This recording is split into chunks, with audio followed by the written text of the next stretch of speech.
नमस्कार साथियों, जनता की धड़कन चैनल में मैं राजेश झा आप लोगों का तहे दिल से स्वागत करता हूं। साथियों, आज स्वतंत्रता दिवस है यानी 15 अगस्त। आप चाहे छात्र हैं, चाहे आप एक राजनीति करते हैं या चाहे आप एक आम आदमी हैं, आपको स्वतंत्रता दिवस के बारे में जो बातें हैं वो जानना बहुत ही ज़रूरी है। तभी आप उस बातों को दूसरे के सामने रख सकते हैं।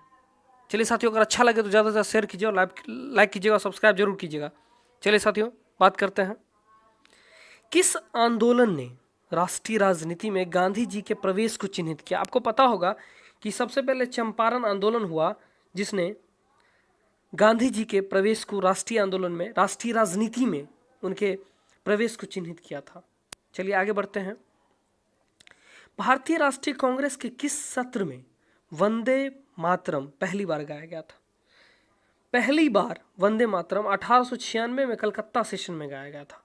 कलकत्ता सत्र में 1896 में जो कलकत्ता सत्र हुआ था उसमें पहली बार वंदे मातरम गाया गया। चलिए साथियों आगे बढ़ते। भारत की आज़ादी का पहला युद्ध पुस्तक किसने लिखा? भारत की जो आज़ादी हुई उसके पहला युद्ध पुस्तक किसने लिखा था?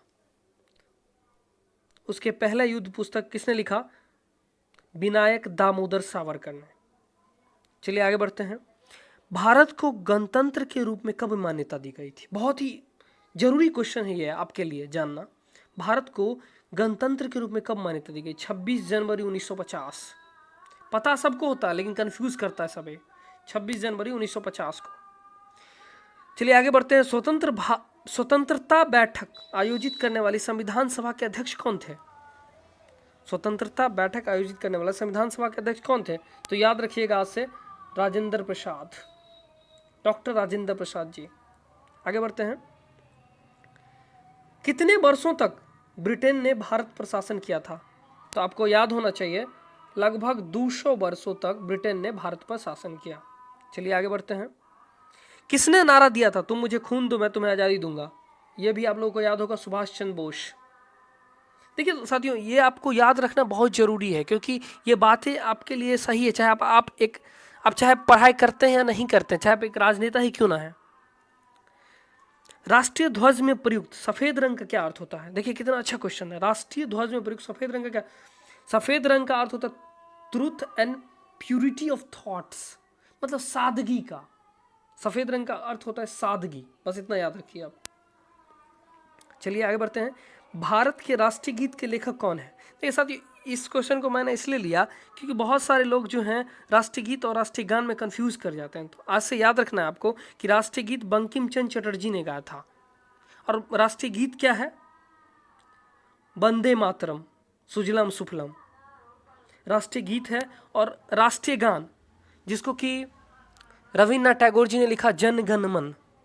भारत का वर्तमान राष्ट्रीय ध्वज किसने डिजाइन किया? अभी जो हम आप लोग तिरंगा देखते हैं, आज बहुत लोग शेयर कर रहे हैं, उसको डिजाइन किया था पिंगली वेंकैया, पिंगली वेंकैया। और साथियों यहाँ पे ये भी याद रखिएगा कि राष्ट्रीय ध्वज में जो हमारे रंग हैं उसको महात्मा गांधी जी ने चूज किया था, महात्मा गांधी जी ने पसंद किया था और इसको बनाया था किसने? पिंगली वेंकैया ने। चलिए आगे बढ़ते हैं। निम्नलिखित में से कौन स्वतंत्र भारत का अंतिम गवर्नर जनरल था? याद रखिएगा, स्वतंत्र भारत का अंतिम गवर्नर जनरल सी राजगोपालाचारी। कौन थे? सी राजगोपालाचारी। चलिए बढ़ते हैं। स्वराज्य मेरा जन्मसिद्ध अधिकार है और मैं इसे लेकर रहूंगा और मेरे पास है। इसको किसने दिया? स्वराज्य बाल गंगाधर तिलक, बाल गंगाधर तिलक। आगे बढ़ते हैं। स्वतंत्र भारत का वाइसराय कौन था? स्वतंत्र भारत के वाइसराय कौन थे? स्वतंत्र भारत के वाइसराय थे लॉर्ड माउंटबेटन, लॉर्ड माउंटबेटन। स्वतंत्र भारत की पहली महिला मंत्री का नाम? स्वतंत्र भारत की पहली महिला मंत्री बनी राजकुमारी अमृता कौर। निम्नलिखित में से कौन स्वतंत्रता के समय ब्रिटेन का प्रधानमंत्री था? स्वतंत्रता जब हमारी स्वतंत्रता मिला तो ब्रिटेन का प्रधानमंत्री क्लीमेंट एटली था, क्लीमेंट एटली। प्रथम भारतीय राष्ट्रीय सेना की स्थापना किसके द्वारा की गई? देखिए इस क्वेश्चन में बहुत लोग कंफ्यूज हो जाएंगे। प्रथम भारतीय राष्ट्रीय सेना की स्थापना मोहन सिंह ने किया था, सुभाष चंद्र बोस ने नहीं, मोहन सिंह ने किया था। भारतीय राष्ट्रीय कांग्रेस द्वारा 1889 में प्रकाशित पहला साप्ताहिक पत्र क्या था? भारत की आवाज। भारतीय राष्ट्रीय कांग्रेस द्वारा 1889 में प्रकाशित पहला साप्ताहिक पत्र भारत की आवाज। भारत के राष्ट्रीय गान के लेखक कौन है? देखिए आ गया क्वेश्चन। भारत के राष्ट्रीय गान के लेखक है रविन्द्रनाथ टैगोर। जन गण मन, कंफ्यूज मत कीजिएगा, यहाँ पे बहुत लोग कंफ्यूज करता है।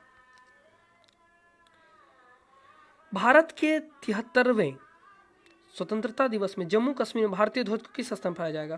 देखिए 73वां जो स्वतंत्र दिवस था, पिछला बार का जो स्वतंत्र दिवस था, उसमें जश्न ए आज़ाद जम्मू कश्मीर में इस जगह पर तिरंगा को फहराया गया था। कितने वर्षों तक ब्रिटेन में भारत ने शासन किया था? देखिए क्वेश्चन आ गया 200 वर्षों तक, मैंने आपको पहले भी बता चुका हूं। भारतीय राष्ट्रीय ध्वज में दिखाई देने वाला नौसेना नीला पहिया किसके लिए है? भारतीय राष्ट्रीय ध्वज में दिखाई देने वाला नौसेना नीला पहिया किसके लिए है? तो यह है कानून का पहिया, कानून का पहिया। 1857 में भारत की स्वतंत्रता का पहला युद्ध शुरू होने पर भारत के गवर्नर जनरल कौन था? Lord Canning. जब 1857 में भारत में स्वतंत्रता का पहला युद्ध शुरू हुआ तब लॉर्ड कैनिंग गवर्नर जनरल था। आपको याद होगा कि 1857 में बहुत बड़ा क्रांति हुआ था जिसमें बिरसा मुंडा ने प्रमुख भागीदारी निभाए थे। स्वतंत्रता दिवस पर भारत के प्रधानमंत्री हमारे तिरंगे झंडे को कहाँ से फहराते हैं? ये तो बच्चा भी बता देगा कि लाल किला से, पुरानी दिल्ली। चलिए साथियों, इसी के साथ अगर अच्छा लगा, और लास्ट एक बात और आप लोग सुन लीजिए कि एक क्वेश्चन पूछता है कि तिरंगा जो है उसकी लंबाई और चौड़ाई का अनुपात क्या है? लंबाई और चौड़ाई का, तो याद रखिएगा 3:2। साथियों अगर अच्छा लगे सेशन, अगर अच्छा लगा तो ज़्यादा से ज़्यादा सब्सक्राइब कीजिए, लाइक कीजिए। जय हिंद।